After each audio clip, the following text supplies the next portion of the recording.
Hello friends, welcome to my channel. आज recipe होची chilli paneer. से पनीर को क्यूब शेप रे काटी नहीं। देन से मुझे कॉर्नफ्लोर को ऐड करछि एवं किछि मैदा को ऐड करछि।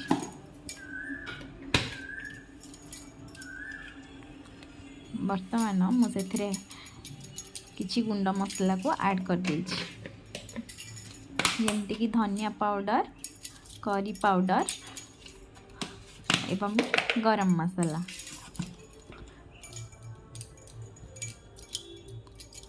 एवं किछि लंका गुंड मध्य मुझे ऐड करछि। वर्तमान मुझे स्वाद अनुसार लुण को मध्य ऐड कर देली।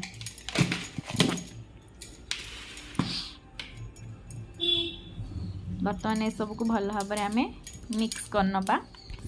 एबे मु गोटे कढ़ई नीची, कढ़ई रे किछि तेल को ऐड करिछि। तेल किछि समय पर गरम हो गला परे मु सेथिरे मैरिनेट कर रखिथिबा पनीर को पके छाण नेबी टिके।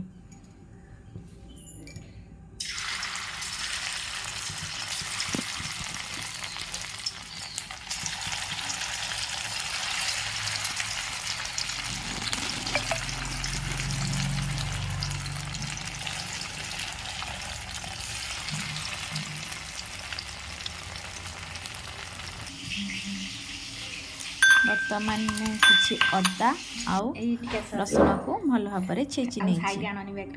वर्तमान किछि काटिक रखिथिबा पियाज को मु ऐड कर देली, ताको टिके भाजी नबा।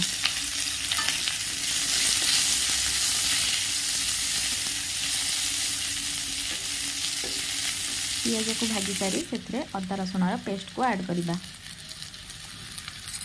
वर्तमान ताको टिके भल भाव भाजी नबा।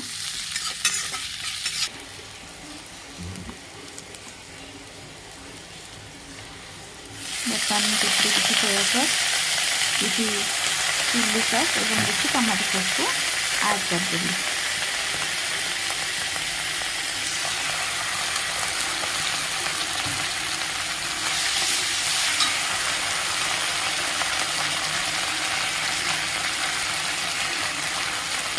वर्तमान सब को भल भाव में मिक्स करना।